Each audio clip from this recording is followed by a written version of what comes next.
भारत के कठोर रवैये को देख कनाडा के प्रधानमंत्री जस्टिन ट्रूडो अब आसमान से जमीन पर आ गए हैं। जस्टिन ट्रूडो ने मंगलवार को कहा कि उनका देश भारत के साथ विवाद नहीं बढ़ाना चाहता है, वहीं नई दिल्ली के साथ जिम्मेदारी पूर्वक और रचनात्मक तरीके से जुड़ा रहना चाहता है।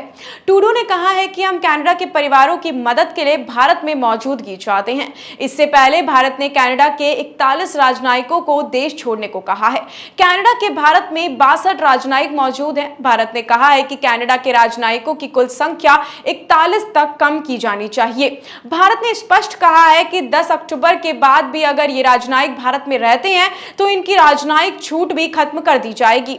दरअसल कनाडा के प्रधानमंत्री जस्टिन ट्रूडो भारत पर आरोप तो लगा गए हैं, पर आरोप लगाते वक्त उम्मीद नहीं होगी कि भारत इसे इतनी गंभीरता से ले लेगा।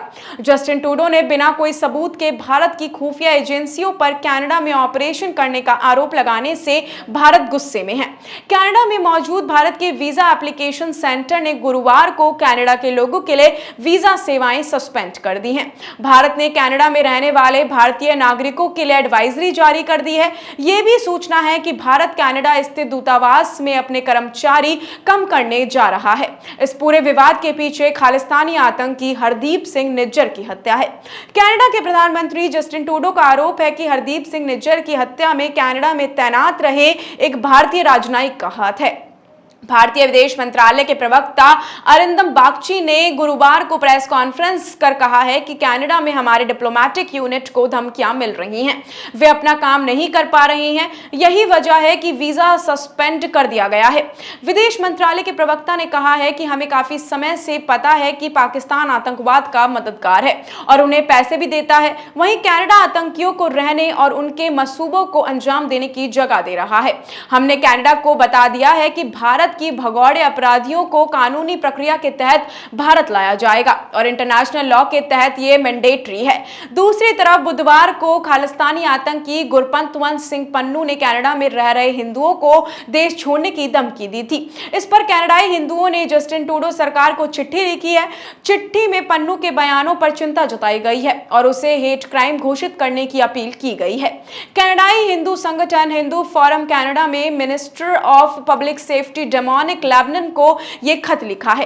हिंदू संगठन ने अपने पत्र में कहा कि पन्नू ने अपनी और अपने खालिस्तानी सहयोगियों के विचारों को स्पष्ट रूप से रखा है। वे ऐसे लोगों को टारगेट करना चाहते हैं जो उनकी विचारधारा से सहमत नहीं है। कनाडा सरकार को इसे गंभीरता से लेना चाहिए। खत में जो भी पूछा गया है कि क्या वो पन्नू के इस बयान को अभी भी अभिव्यक्ति की स्वतंत्रता के रूप में लिया जाएगा। प्रधानमंत्री ट्रूडो ने कहा है कि कनाडा में रहने वाले भारतीय मूल के सिखों की बड़ी आबादी इस हत्या को लेकर गुस्से से भरी हुई है। कई सिख अपनी सुरक्षा को लेकर डर में हैं। देश में करीब 18 लाख भारतीय मूल के नागरिक हैं, इनमें से कई सिख हैं। कनाडा की विपक्षी पार्टी न्यू डेमोक्रेटिक पार्टी के लीडर जगमीत सिंह सिख समुदाय से हैं।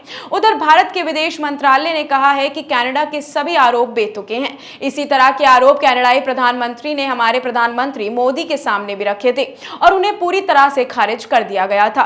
इस तरह के निराधार आरोप खालिस्तानी आतंकवादियों और चरमपंथियों से ध्यान हटाने की कोशिश है। इन्हें कनाडा में पनाह दी गई है और ये भारत की संप्रभुता और क्षेत्रीय अखंडता के लिए खतरा है।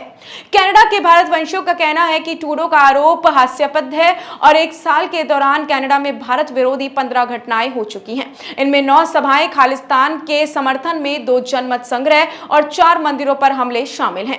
ट्रूडो सरकार ने एक भी मामले में कोई गिरफ्तारी को अंजाम नहीं दिया है। वहां मौजूद लोगों का कहना है कि यहां पर भारत विरोधी घटनाओं के बाकायदा वीडियो पुलिस को सौंपे जाते हैं, लेकिन पुलिस को कोई आरोपी नहीं मिलता, कोई कार्रवाई नहीं की जाती। लेकिन खालिस्तानी निज्जर की हत्या के 3 महीने के भीतर ही कनाडा को बड़े सुराग हासिल हो गए हैं। ये कैसे हुआ है? उधर एनआईए ने 40 आतंकियों की लिस्ट जारी की थी, इसमें भी निज्जर का नाम था। वहीं आपको बता दें कि ब्रैम्पटन शहर में खालिस्तान के हक में रेफरेंडम करवाने की भी इसकी भूमिका थी। निज्जर के खिलाफ पुलिस ने 23 जनवरी 2015 को एक लुकआउट नोटिस और 14 मार्च 2016 को एक रेड कॉर्नर नोटिस जारी किया था। इसमें उसके प्रत्यार्पण की मांग की गई थी। निज्जर के खिलाफ 10 लाख रुपए का इनाम घोषित किया गया था। कनाडा में रहते हुए निज्जर प्रतिबंधित खालिस्तान समर्थक संगठन सिख फॉर जस्टिस के खिलाफ जो है उसके प्रमुख गुरपंतवंत सिंह पन्नू के करीब आ गया था। पन्नू और निज्जर की निकटता का अंदाजा इसी से लगाया जा सकता है कि निज्जर की हत्या के बाद से ही पन्नू तिलमिलाया हुआ है और कनाडा में भारत के खिलाफ और खालिस्तान के समर्थन में जनमत संग्रह करवाने का दावा कर रहा है। कनाडा और भारत के तनाव के बीच राष्ट्रीय जांच एजेंसी एनआईए ने 11 गैंगस्टरों और आतंकियों की फोटो समेत लिस्ट जारी की थी, जो भारत में क्राइम करने के बाद कनाडा में शरण ले रहे हैं। इस लिस्ट में पहला नाम पंजाब के मशहूर सिंगर सिद्धू मूसेवाला की हत्या करने वाला गैंगस्टर गोल्डी बराड़ का है। इसके बाद दूसरे नंबर पर जेल में बंद गैंगस्टर लॉरेंस के भाई अनमोल बिश्नोई हैं। इसके अलावा एनआईए में अर्शदीप सिंह गिल उर्फ अर्श डल्ला, दरमन सिंह काहोला, लखबीर सिंह, दिनेश शर्मा उर्फ गांधी, नीरज उर्फ पंडित, गुरपिंदर सुखवाल और साथ में गौरव पटियाल उर्फ सौरभ गैंगस्टर दलेर सिंह के फोटो जारी किए गए हैं। खालिस्तानी टाइगर फोर्स का कमांडर हरदीप सिंह निज्जर की 18 जून को रात 8:30 बजे कनाडा में हत्या कर दी गई थी। सरे शहर में शहर के दिन जो है गुरुद्वारे में यहां पर बाइक सवार 2 लोगों ने उसे गोली मार दी थी। अब आने वाले वक्त में देखना यह होगा क्या भारत इस पूरे मामले को लेकर क्या कुछ टिप्पणी लेता है और क्या कुछ फैसला भारत के द्वारा किया जाता है। ऐसी और भी तमाम अपडेट्स और जानकारी के लिए आप बने रहिए हमारे चैनल न्यूज चौक के साथ। इजाजत दीजिए, नमस्कार।